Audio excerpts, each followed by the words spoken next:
Okay. All right. Well, I think we can get started. I see we're recording, so everything's good. Just a reminder to keep your mic off during that until unless you have a question and we tell you you're up. If you do have a question, there's a couple housekeeping things we can do. You can put something in the chat if you want. We'll have some of our board members monitoring the chat. I'll try and monitor the chat myself while sharing the screen. Or there should be a raise your hand button. You can raise your hand, I believe, in there. So either or, whatever's best. And then if it works better to ask your question over a microphone with microphone open, we can do that. Otherwise, if you got it in the chat, we'll hopefully answer them as we go. We're hoping to keep this to about 45 minutes tonight. This will be the first of what will probably be many training sessions this year. And we're not even necessarily training, but we're going to call it professional development because we're all here to get better, right? One of the things we are going to do tonight is some play review. And the nice part is the play review. A lot of the plays this year we're focusing are plays that are happening in Minnesota State High School League games. A lot of them will come from our own association, some from a few other games around the state. But in these plays, they're not to bar on any official. They're not to show that we're making wrong calls all the time. Trust me, in my library, I have a big playlist of great plays we can show. But unfortunately, we only have so much time tonight. So we have a couple plays that we thought were really big that we're good to hit on, and we're going to learn a lot from them. So we take that as a lot of learning opportunities, and we'll roll from there. So we'll start with our slideshow tonight. The first thing we're going to talk about tonight is communication with coaches and players. Obviously one big thing this year, right? Obviously with sportsmanship being a point of emphasis, and we always have coaches asking us questions, right? They're always asking us something. Players are always looking for communication. So we'll kick it over to Mike Gearman, who's on the basketball committee, as well as the Gopher State Officials Board of Directors. And Mike, why don't you kick us off? Yeah, thanks, Austin. Hey, thanks everybody for joining in here. Kind of informal here, so put questions in the chat if you have them. We're all about getting better with each other here, us included. So that being said, communication with coaches. Basically, your communication with coaches pretty much starts when you enter the court or the gym. Be professional. We all have a job to do, and understand that the coaches have a tough job. They have their job to do. They have 15 plus players with partners that are parents that think their kid should be starting or getting more playing time. So we need to give them some respect for the work that they do. That's not to say that we shouldn't garner some respect from them on the other hand, but be approachable. Coaches want to be heard, but we don't have to have an ongoing conversation with them. Number one complaint from some of the coaches is the officials don't talk to me. So, and the number one response from most popular response from coaches from an official is that the officials admitted they made a mistake. So you only get one of them per coach per game. So don't think you can use it all the time. But some of the things, that you can respond to coaches during live ball situations, coach, I hear you. Coach, I'll take a look at it. Coach, you make a good point. Coach, I'm listening to you.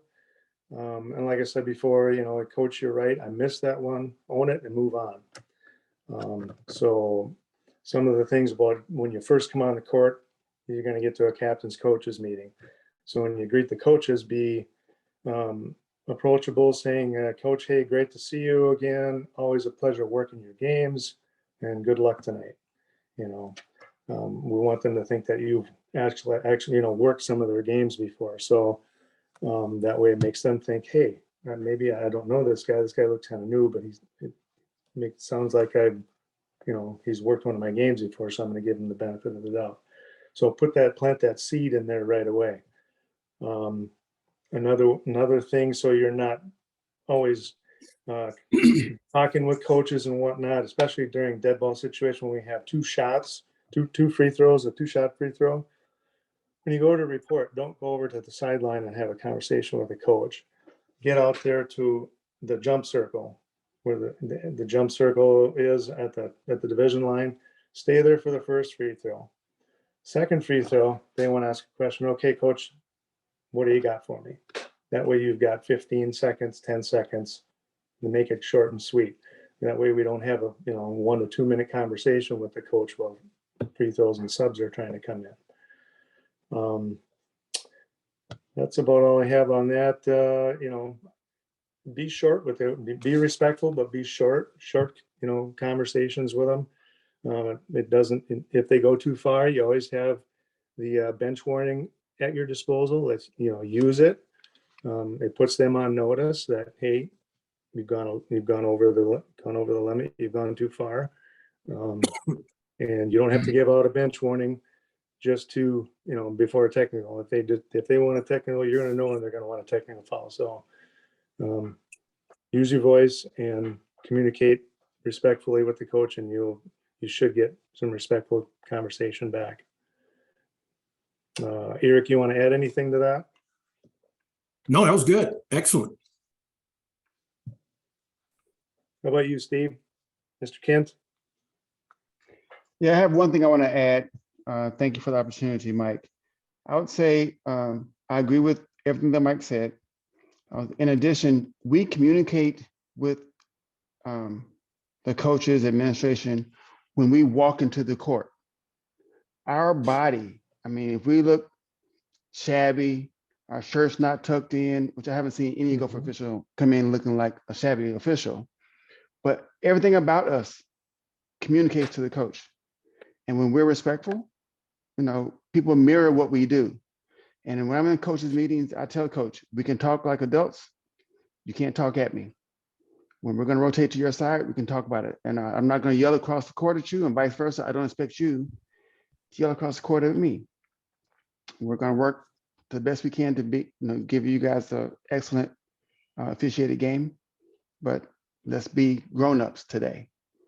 And I've had very few incidents with coaches throughout my 20 plus years when I just tell them the ground rules up front. We can talk like men or we can talk like adults, but you can't talk down to me. That's never going to be okay.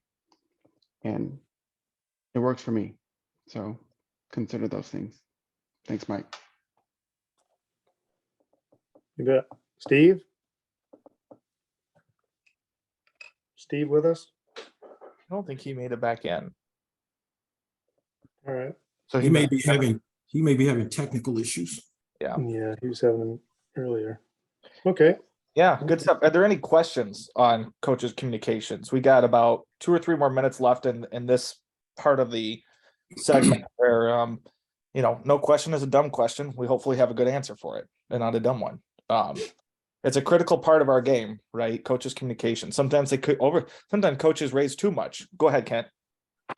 Yeah, communicating with players. I think as we do with coaches, just telling the players, we expect you to be respectful. We're going to work our very best for you all. Some people say, not all your shots going to go in, so not all of our calls may be right. I don't say that. I just say I would do my very best to get all my calls right. And we be respectful back and forth, and we're fine. Sportsmanship at all times. And if it's unsportsmanlike, you get no grace for unsportsmanlike conduct. So I don't want to forget about the players too. That's all. Thanks. Yeah, Austin. that's a good point, Kent, that, unsportsmanlike conduct, especially this year, has no grace, right?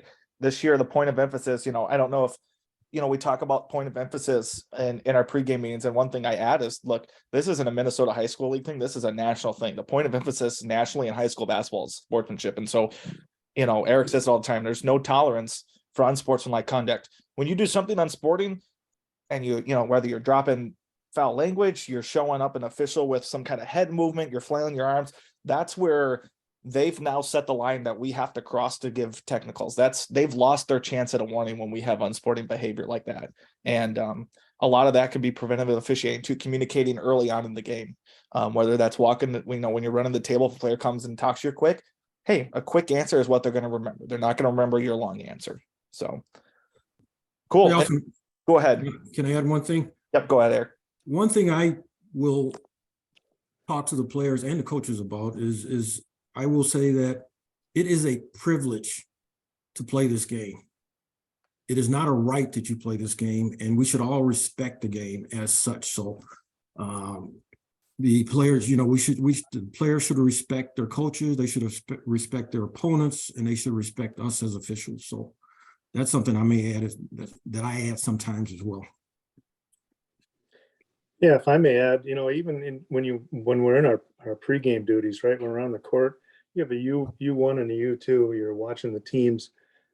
There's nothing that prohibits us from going into their warm-ups when they're doing shoot-arounds, find out who their captain is, or who, you can tell or you may even know who their best player is. Go in there and get in and talk to them in warm-ups, so let them know you're approachable. So if there is a tough play that happens, or that the player has someone that they can talk to diffuse their players. So when you have their best player or one of their captains that feels that you're approachable, when something happens, but you don't want that to be abused though. But it just takes that edge off. So if there is some activity that is could be unsporting or could become unsporting, that they know that they can come to us and without some type of recourse. So, and we'll listen.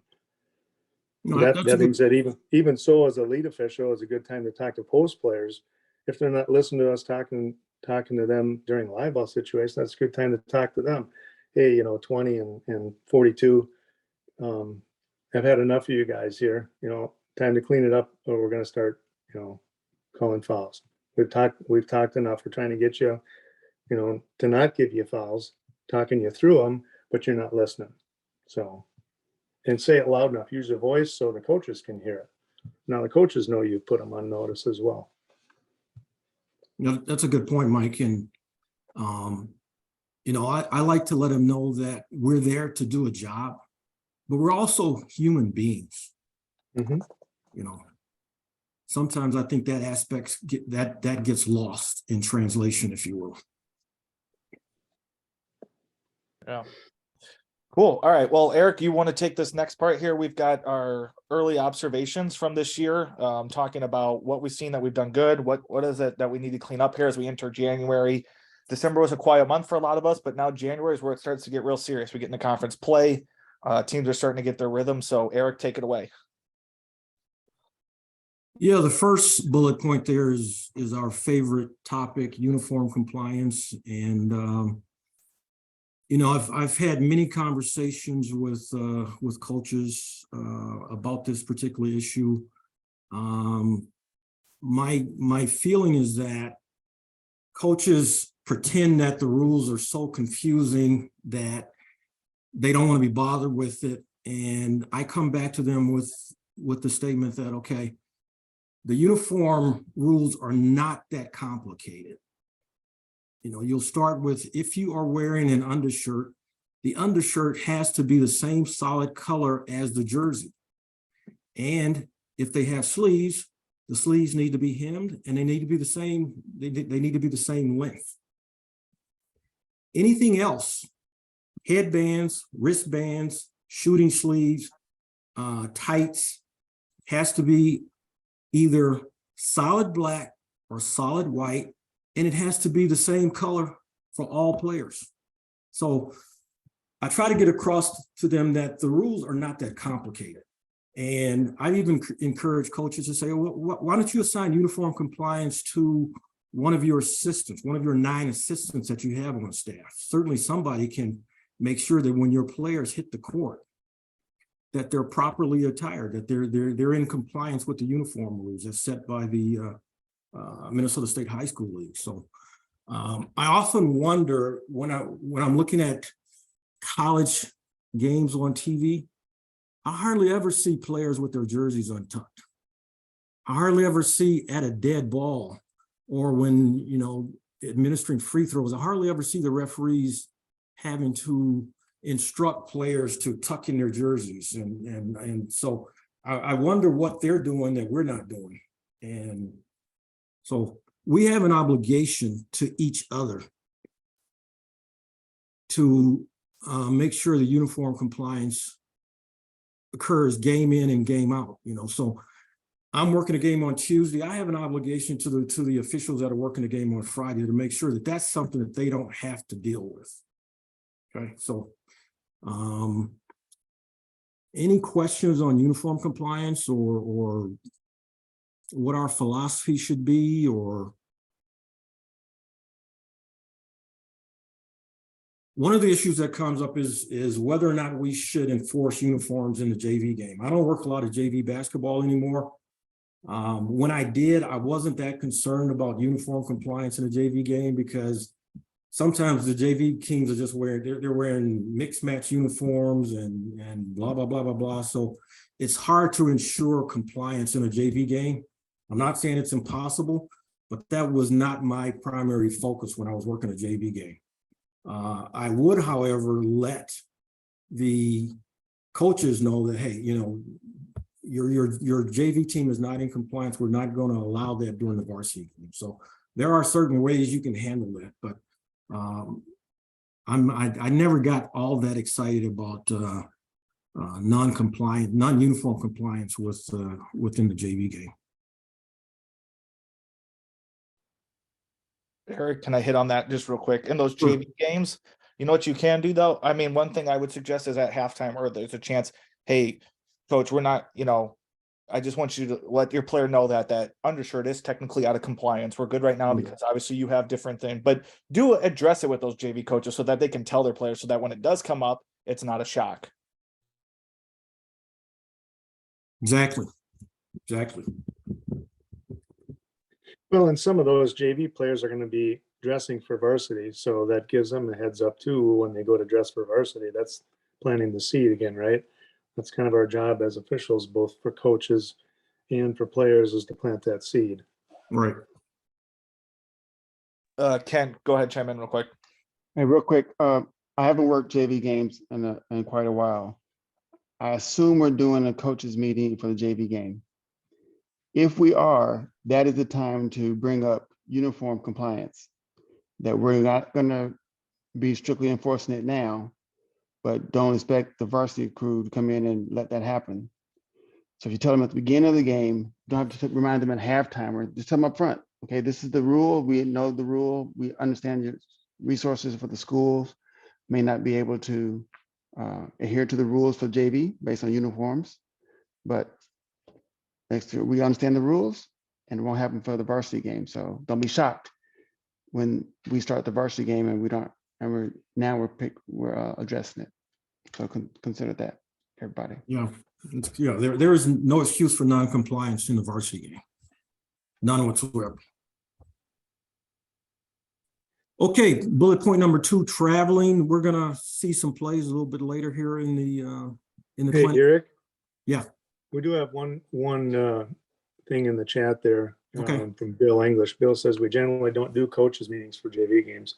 That's true, but you can go over and introduce yourself with 2 minutes left, you know, in the warm-ups. Introduce yourself to each coach and address it at that point.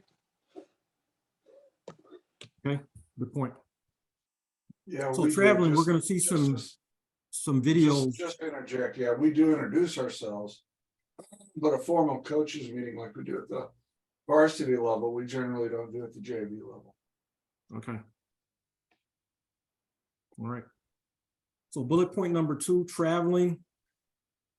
This is a point of emphasis for me, and I'm trying to educate officials in terms of what's traveling and what's not. And, you know, I pretty much have heard all the excuses. You know, I can't really determine when the player picks up the ball, or I can't identify the pivot foot, or, you know, especially as it relates to the spin move, is such a pretty ballerina-like move that I'm not going to call that in a game. And so we need to have some consistency with respect to traveling. And the spin move is probably the hardest, or where we are the most inconsistent. And the problem is, if we don't call it at the beginning of the game, it's hard for us to change courses in the middle of the stream, if you will, and then start calling it mid-game or later in the game. So we have to be consistent with how we're calling traveling. Again, we're going to see some videos here shortly that should help us in that regard. So, are there any questions or anybody else have anything they want to add to the traveling discussion?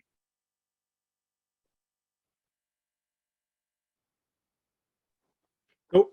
Let's move on to the other. Okay.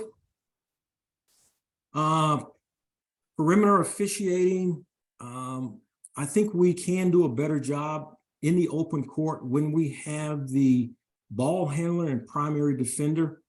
If we allow the defender to just beat the you-know-what out of the ball handler all over the floor, then that's just going to create problems for us. Steve and I have talked about we need to call those fouls early and often, right? We want to prevent the chicken fighting between the ball handler and the defender, and we want to prevent the ball handler from feeling like he or she is not being protected, and as a result, will give the defender an elbow. There's this old saying that, let them play. Well, my philosophy is I'll let them play, but they may play with a couple fouls. So let's get on top of it early, call fouls early and often.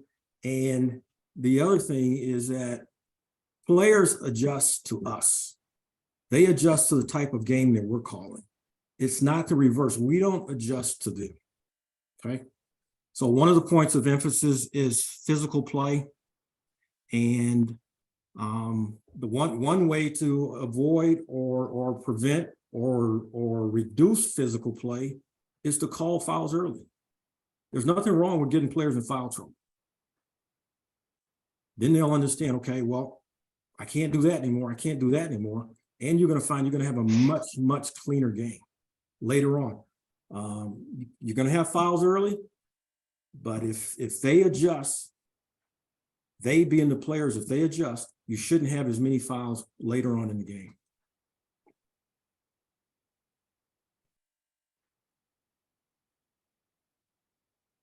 So any questions or comments on that?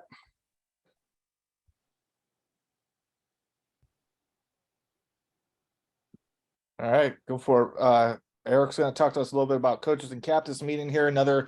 Another one that we felt some people, there's been some confusion all season on this. Some of that stemming from COVID. So here's a quick bullet point, but Eric, if you want to take over screen sharing now. Let me stop my share. Okay. You All stop, I'll start. Go for it. Hey, hold on a second here.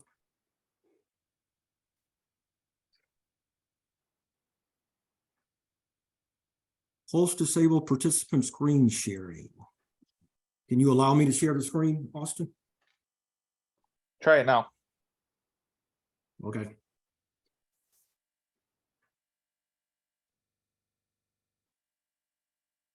All right, so can everybody see the diagram here? Yep. As Austin just said, post-COVID, there have been a lot of questions about the coaches and captains meeting. So hopefully we can put those issues to bed with this part of the presentation. The format that you're looking at is the format that we use for the state tournament. And we instruct the officials at the 13-minute mark to meet the coaches and captains halfway between the center circle and the sideline, table sideline. Basically, as you can see here, we'll form a tunnel, if you will, with the players, and we'll have the referee facing the table. We'll have the U1, the U2, and both coaches with their backs to the table. U1 and U2 are positioned so they can continue watching the players, their respective teams warm up. And as you can see, Team A is going to be warming up, will warm up at the basket to the right. Team B will warm up at the basket to the left. So as the players approach and they introduce themselves to me, I will ask players from Team B to just form a line here and players from Team A to form a line here. And then we'll be able to start our coaches and captains meeting. So The first thing I do is I ask the coaches whether or not their teams or uniforms are legal and teams are properly equipped. And usually the answer to that is, to the best of my knowledge, they are. And after that, I will address the players. The primary thing we're going to talk to the players about is sportsmanship. Again, Austin mentioned that that is a point of emphasis this year. So you want to make sure that the players understand that this is their one and only warning for sportsmanship. Any unsporting behavior from this point forward will be addressed with a technical foul. Also ask them at this particular time, take care of their players. They know their players better than we do. If we have to take care of the players, our way is fairly expensive. So we'll also, you might also ask them to, if the ball, rolls in the corner, whatever, help us out. It's important for us to keep our eyes on the court at all times. And at that point in time, you can release the players to continue their warm-ups. Now, a lot of people have asked, okay, so at this point, do U1 and U2, do they go back to their respective positions? And my answer to that is no, they should stay and listen to the rest of the conversation that the R is going to have with both coaches. Especially if you are a young official, we expect you at some time in the future to be able to give the pregame meeting with coaches and captains. And one way you can do that is to listen and see what veteran officials are saying. And you can, at some point, you need to develop your own speech, if you will, your own spiel. So by listening to different veteran officials, you can pick what you like, but there are certain things that you do need to cover with respect to talking with the coaches.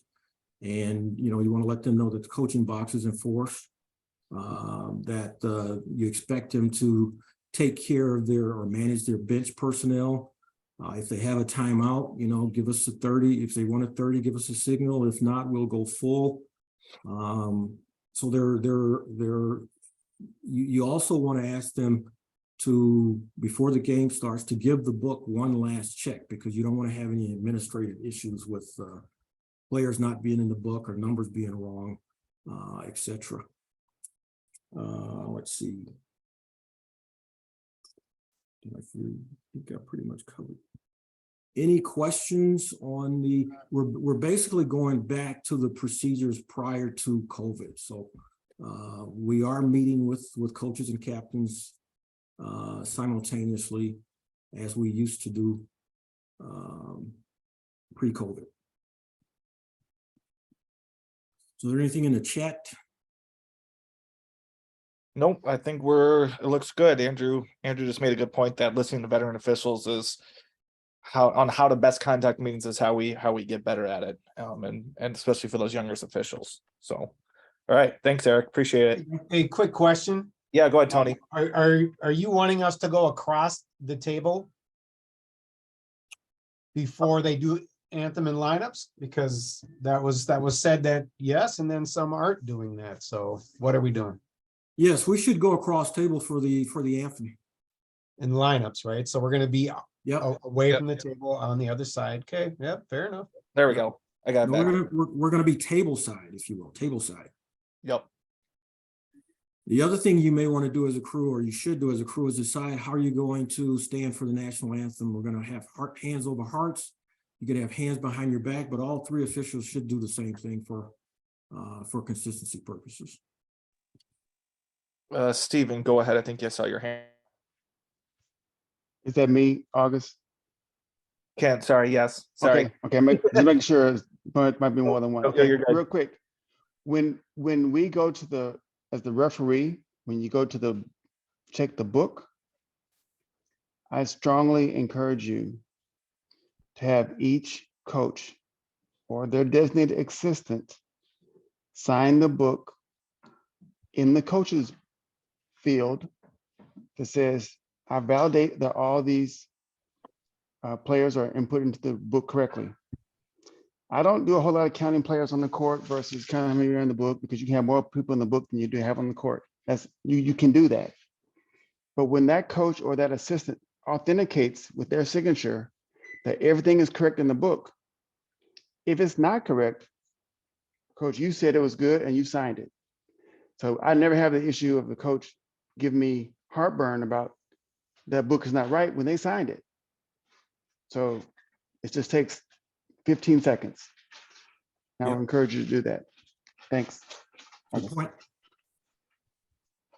Perfect. All right, we'll go to our play breakdown here. We got about 15 minutes. So obviously for this part, the video can be a little bit choppy when you share on Zoom. So what I did, I'll recopy the link in here again, is on my YouTube channel, all our plays from tonight will be on here. If you want to upload them if you want to pull it up on a second screen so you can see it in a non-choppy time. There is one play that's on a different YouTube channel. And actually I'll throw that in there as well. But the MNREF guy email or YouTube link is the one you want to go to that a majority of these plays are going to be at. So that way, if they are choppy, you can get it. So a couple topics we'll cover tonight: traveling, legal guarding position, block charge, intentional fouls, coaches on the floor during an intentional foul, protecting the shooter, some illegal contact. And then at the end, once we're all said and done, if someone wants to stay around, if you want to stay around, I'm going to had a question about viewing the Jason's training tapes, where to find those on Arbiter. I'll just do a quick walkthrough of where those are at. For those that want to stay after. You don't have to stay for that part, but I'm going to do that real quick. So if I don't, someone remind me at the end of it. All right, let's get rolling here. Reshare my screen. All right, first one's going to be traveling. So most of these videos, there's a full speed version and then there's a slow down version. And I'll try and play it back and we'll provide some commentary here. So we'll try and watch the play first. This travel video has 3 different types of moves that this player makes. 2 of them are travels. This first one is. This first one we see is a spin move.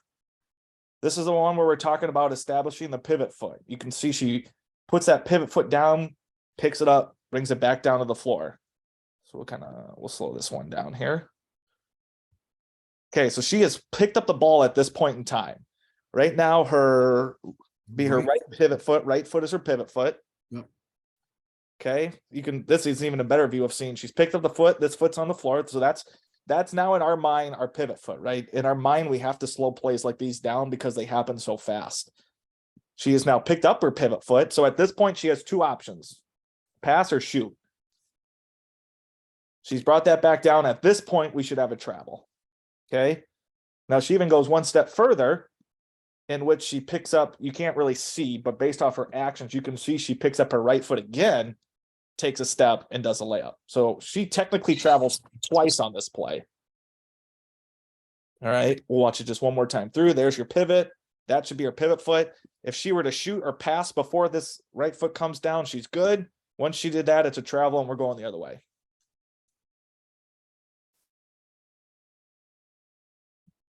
Okay, this second play happens pretty quick.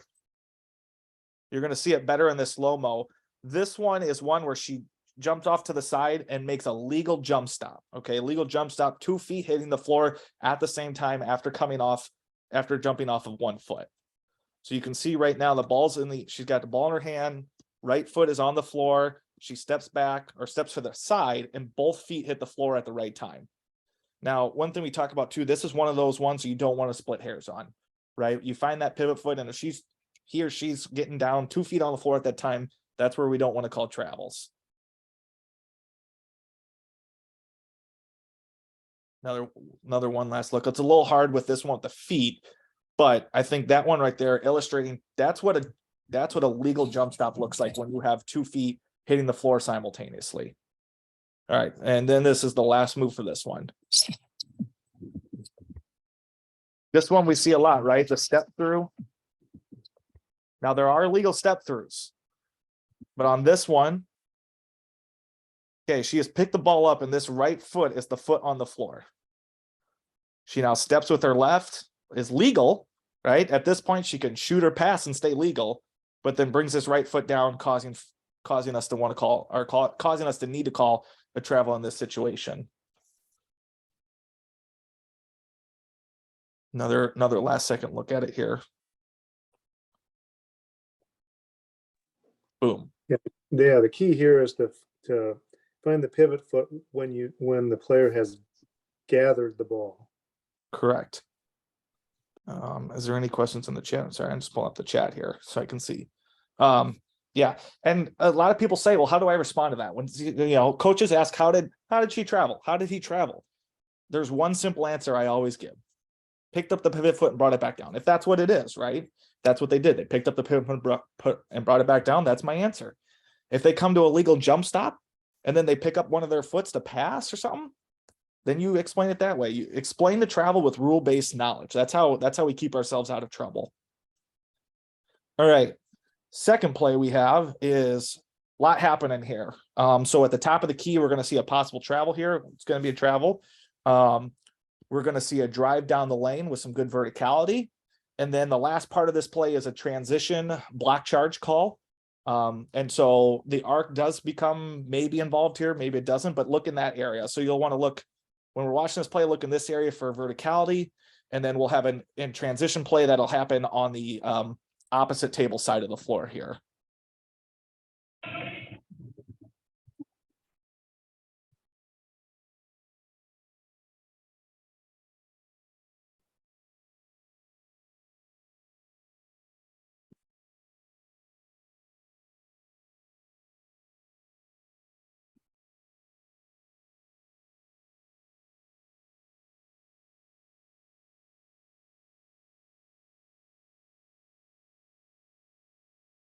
So a lot happening here. There's a couple things to break down on this play once we get here. So one thing that we're watching right now here is this a legal screen or an illegal screen? If there's going to be contact, right? Which is the C's areas right now.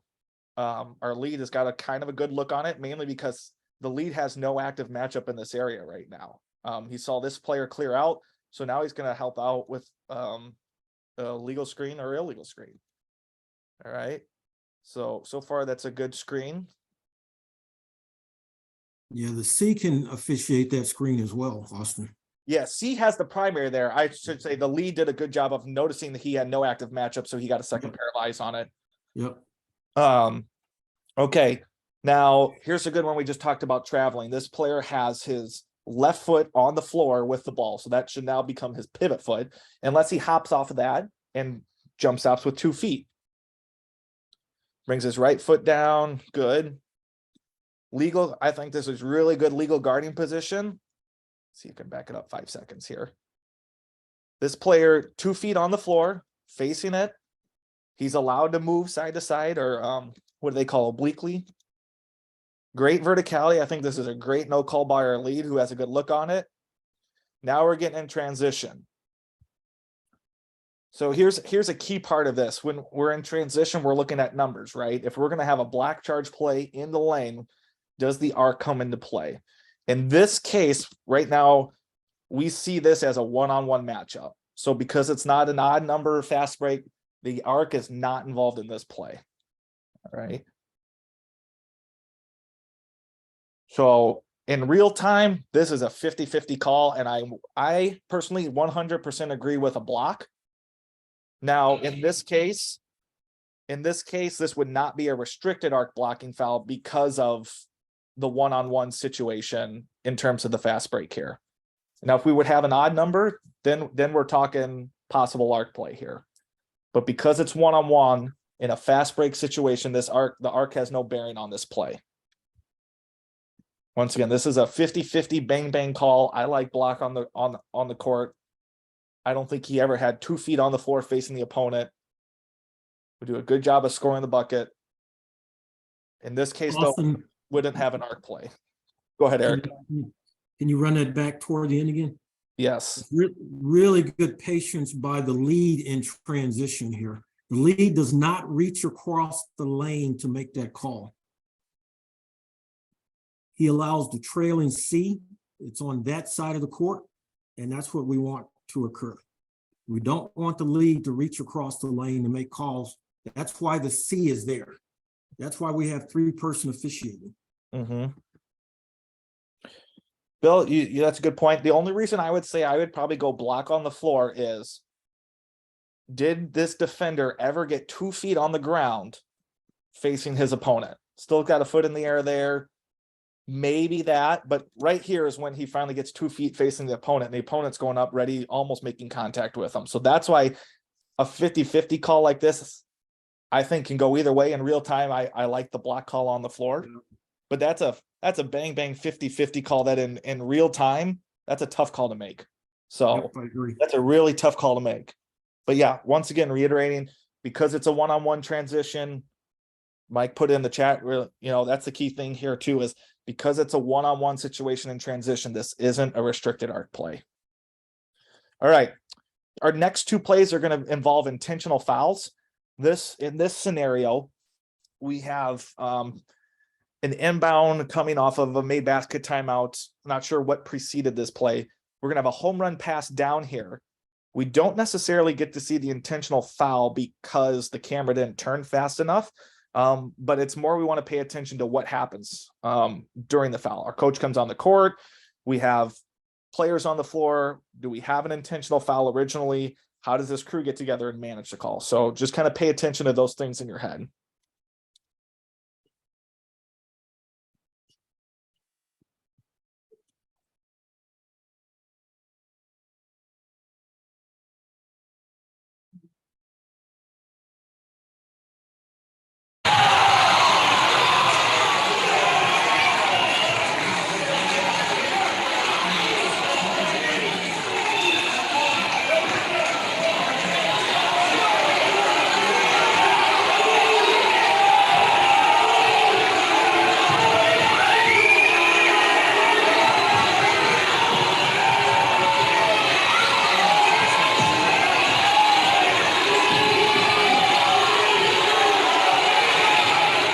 Can you turn down the volume?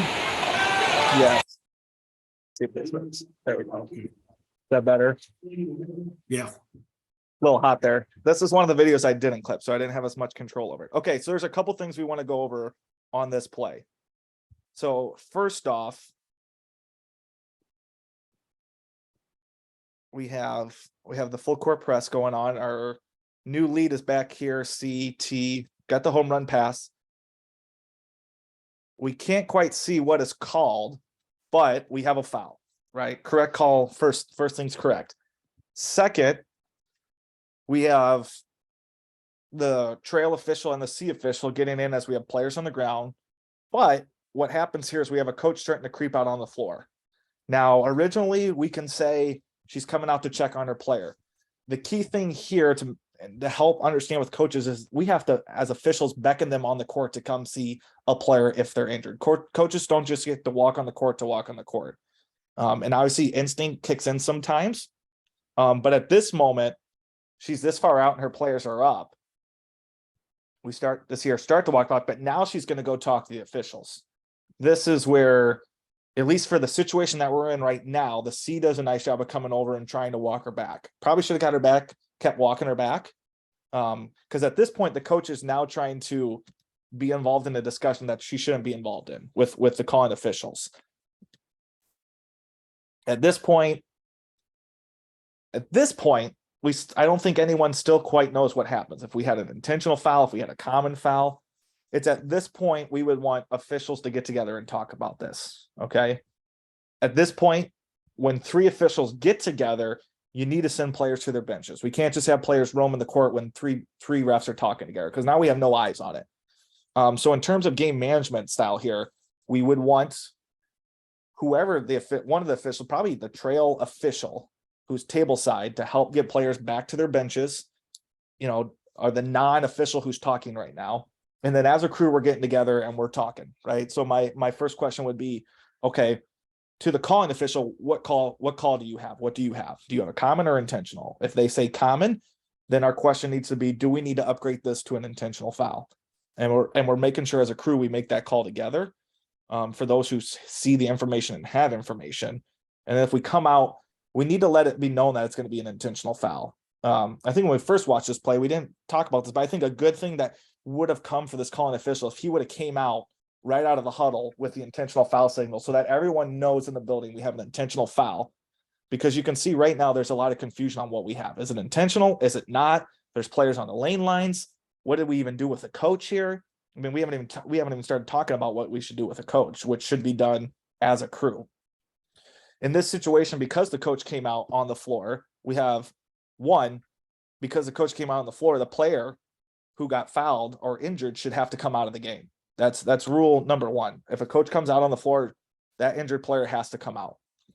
Now, the second thing we should have probably done here is given a technical foul to this coach for coming out on the floor like that. That sets an expectation too, I think, for coaches that you just can't come out on the floor and then start talking into a coach's huddle. Like that would never be acceptable. And then we make sure we document that. Eric, Mike, anything else you kind of want to chime in? Something new perspective? I've kind of rambled there for a little bit. I would say that the trail official that came in hot at the end there didn't need to come charging in because you already had the C in the lead handling the players. Mm-hmm. You have the C on the opposite side coming in. Now you have the trail busting to get down in there with the players. You already have one there. You got the second one coming over. This new trail, that's the official that should be staying back to watch players and make sure coaches are staying on the court, or if we need to back in a coach on the court. Mm-hmm. So two in with the players, one to have eyes on the players. Just, you don't have to be running in. You just stand still, be in the area to let the coaches know we got it, or if you need to back them on. In this case, this trail official here came cruising in, and that gave the green light for this coach to come on the court. Right. So that's kind of preventative officiating by having that third official stay back. Yeah. If you stay in this general area, you're going to have a large view of the players, but you're also what bench is the most at threat right now? This bench right here is the most at threat for a coach to walk on the court, players to walk on the court. You can be here to prevent that from happening. Eric, did you have something? Yeah, chaos and confusion is reigning in this particular play here. And I think it goes back to administration of technical fouls. And if you have a situation like this, the first thing you want to do, and Austin, you mentioned it, we got to make sure that the players are separated. Send the players to their respective benches and then get together and talk about the situation, because human nature is to speed up your thought process here. Mm-hmm. And the faster they go, the more likely they are to make a mistake. So we've got a foul. Is it intentional? They need to be able to come together as a crew and decide whether or not they're going to upgrade that common foul to an intentional foul. But until they gain control of the court, until they make sure the coaches are in their boxes, it's hard for them to gain control of the situation. It's hard for them to properly administer this play because there's just too much going on. It's probably this moment right here where, since these two are talking, if I was to see here, I would say players go to your benches right now. Yep. Because he's got the visual of all 10 players. He even sees the coach coming. So it's at this point, because you already have two of your crew members talking, get them back to the sideline, get the coach back to the sideline, and then you can get in there and have a full conversation. This is where I think the state high school league talks about this a lot in the state tournament, right? We have a lot of good officials that can call traveling, fouls, out of bounds, but we really need good officials who can be ours, who can step up and take control of situations like this, who can do the administrative stuff. If I'm the R on this game, the first thing I'm doing is getting my crew together to talk about this after I make sure players are back at the bench. There are two things they should be talking about. They should be talking about whether or not they're going to upgrade this common foul to an intentional foul. And the second thing they should be addressing is whether or not they're going to assess a technical foul for the coach coming onto the court.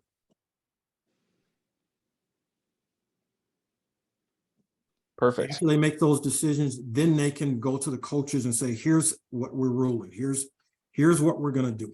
Mm-hmm. All right. Well, let's take a look at one. We'll take a look at an intentional foul that we do get a chance to see. And I'll say, I only was able to react to this because I saw that play we just watched before this happened. Almost the same kind of situation. This time we get to see the foul though.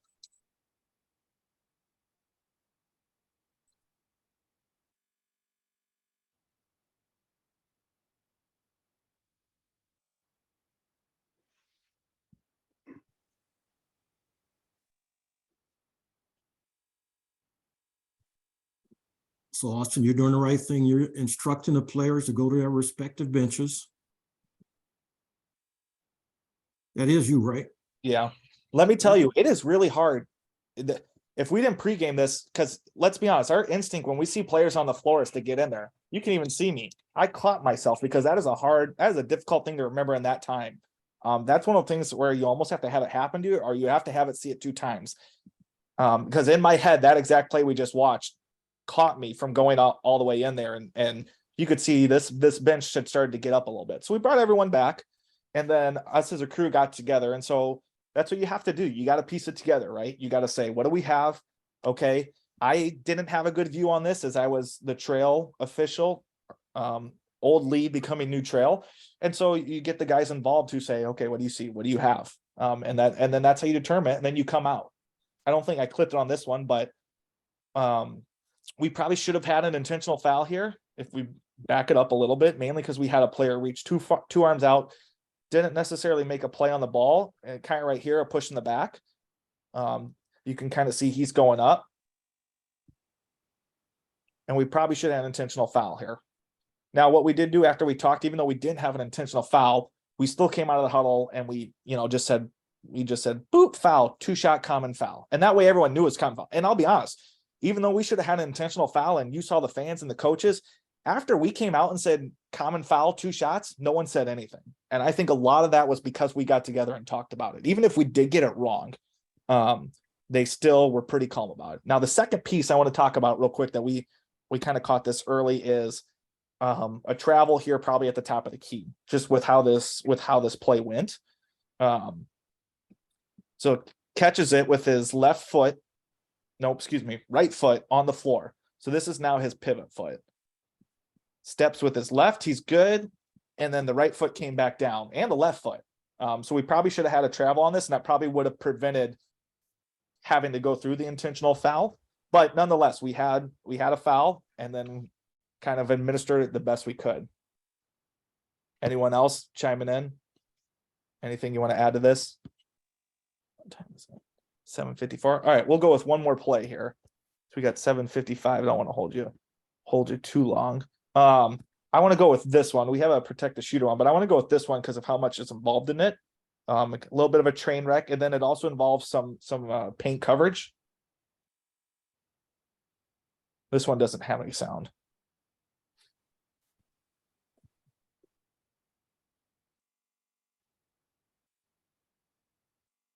I'm sorry, I didn't preface it. So we'll watch it full one more time through. We're gonna have contact in the lane. We're gonna have players diving for a loose ball, and then we're eventually gonna have a holding call called by the trail official here. So let's watch it in full speed one more time, and then we'll slow it down.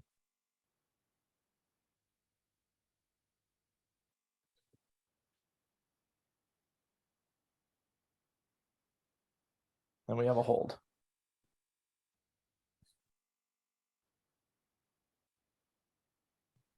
All right, we'll go to the slow version here. So first off, we have a driver. Okay. Our second contact comes to the lane with white 3, which is on. Remember, we split the lane here. If we were to split that lane, right? That's a really bad drawing, but if we split that lane, that's on the C side of the floor. And I personally think in real time, this is a good no call. 3 had verticality. Okay. Some of that might depend on, are we matching a vertical call from the other end of the floor that we got to think about? Okay. We'll play this through. Let me erase this part. Next, we're going to have a scrum for the ball. Okay, we got players diving. At this point, I think we should have a foul on white 24. Has no legal guarding position. He dives on the floor, barrels red 10, who's going to try and get the ball. So I think at this point, if we have preventive officiating, we talk about calling the first foul. This is the foul we want to get first. Then we have the trail and the lead right there. Trail, we don't know he calls a foul, but he calls a foul right there. Got to stop the clock with our fist, just kind of points to the player. So we got the hold call right, but we got to get the fist up in the air. And then we have to We got to get the fist up in the air right when the foul is going to happen. So assuming he blew his whistle here without the sound, that's where we should have stopped the clock, hold 22 red, and then a point the other way to say white ball. Eric, Mike, Kent, anyone else want to share more on this? Any other additional thoughts? No, I think you hit it good there. Yep. You That could first do play with the verticality, there could have been something there, but we don't know because our C over here looked like he was straight lined. So it didn't have space, and that basically is his error to make that call. So either he was straight lined and passed, or just passed on it. But I agree, that ball that was loose in the corner here, 10 got fouled. He just rolled right into him, took him off his feet. That should have been the first foul called. Yep. So that's when we talk about getting the first foul, those are the ones we want to get. Because now, if we call that barrel foul, we don't have 3 red jerseys reaching in like that. And now we kind of got to play a guessing game on who's reaching in. All right. Yep. Cool. All right. Well, that's good for the video plays. We had a couple other ones we want to get to, but if you can see those on my YouTube page, and if you have questions about them, you can ask. If 3 being a secondary defender, shouldn't that be Leeds? Leeds should have the secondary call on the defender. Yeah. Yeah, Patrick, was he? I guess I didn't. Was he the secondary defender there? Yeah, he was. That's a good call. Now, if he's in the arc or not, it's hard to tell at Maple Grove. For some reason, they put a dark color on top of a dark color. So yeah, that could be as a secondary. That should probably be our Leeds call. But I think the C can get that if we talk about verticality too a little bit. If I'm the lead, I'm probably looking down to see if he's in the arc. But I think the C can also get that verticality. Patrick, if you want to unmute, if you have any additional thoughts, you can. Yeah, I was just saying, because it does look like he might be close to the arc there. Right. It's impossible to see here, but I think it's just better to because the C is probably ruling on that primary defender. Yeah, that's a good point. Him, and the lead can see the legality of that secondary defender as he's kind of got those bodies in the paint there and has a better look at it, I think. Yeah, because that is 3. So yeah, that's a good point. Yeah.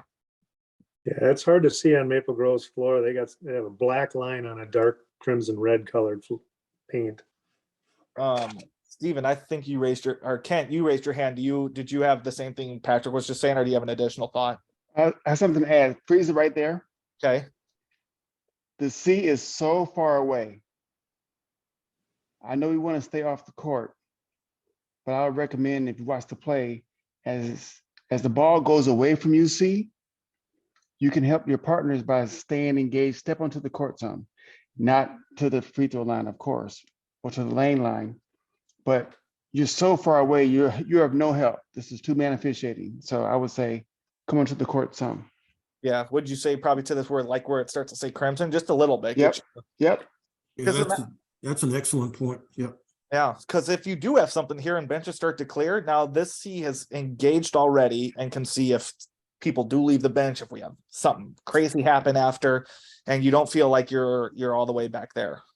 Good point. As the ball goes away from his side and comes toward the lead side, and we're not knowing if it's going to be in the front court or transition, whatever, follow the ball. Like when the lead official, when the C official causes the rotation in the front court, he pulls the lead across the paint.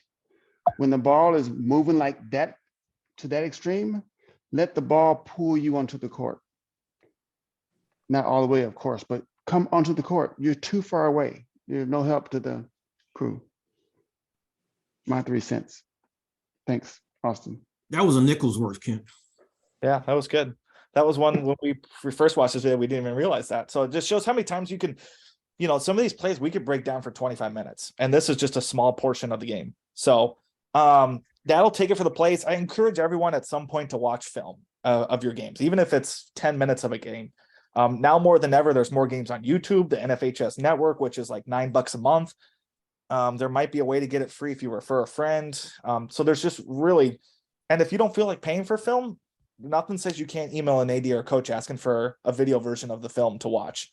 And then that also allows you guys to send clips to us if you want, and all that good stuff. Any closing thoughts from anyone? And then anyone, I'll hold on one second. I'll do a closing thoughts from anyone. And then after that, Bill, I'll show you how to access those videos from Jason for the eligibility for the training videos. And then anyone who else wants to stick around for that, you can. So any closing thoughts, Mike, Kent, Eric, go ahead. No? I would just say thank everybody for their time and for being here. It shows that you care and that you want to get better and that you want to participate. So thank you. Yep. Yeah. I agree.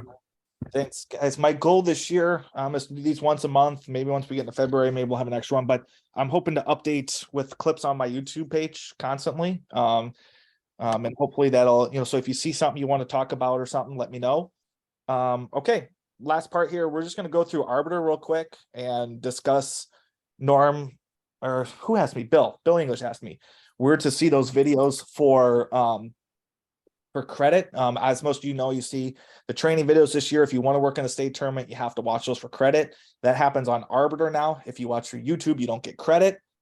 So when you log into Arbiter, you need to go to the Minnesota State High School League section area, and you're going to go to Central Hub.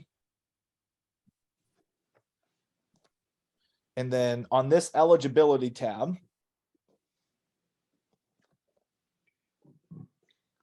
and then you'll click basketball, and they should show up in this top section, similar to where your test and your online rules module was. And then there should be like a take online thing now or something like that. Yeah, Austin, they don't show up. They're at my end, they're not showing up. So which one is it exactly that you would say fish and training? Okay, let me look again.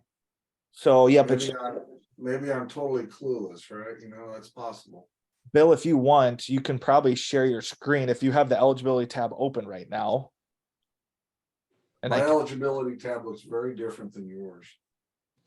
Interesting. Are you under Minnesota State High School League? Well, when I go to Minnesota State High School League Central Hub, Yeah. here, I'll share my screen and show you what I get. Yeah, here, I'll stop my sharing. Go ahead. Okay. Yeah, thanks. So here's the Minnesota State High School League, right? And I click on the eligibility tab. It takes me to here. So click on basketball. Where? Yep. Nope, just click that box. Just click that box. Click right there. Yep. And now you'll There see you go. clinic. Good heavens. So yes, so Okay. when you go to the here, I can share my screen again. When you go You're welcome to color me clueless now. that's okay.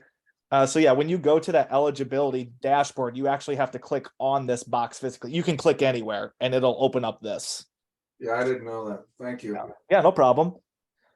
Cool. All right. Anything else? Do we have anything else in the chat? I don't see anything. Nope. All right. Well, thanks, guys. If I'll upload this onto my YouTube page again, and then I'm sure Rick will share it out once it's fully uploaded, and it'll also it'll be on our Gopher State official site. So if you need to go back and look at plays, you can. If you got questions, let us know. We're always here to help break down plays the best we can. So stay healthy, enjoy some of the downtime a little bit here before we get into January, and keep calling fouls and travels. All right. Thanks, guys. Hey guys, thanks.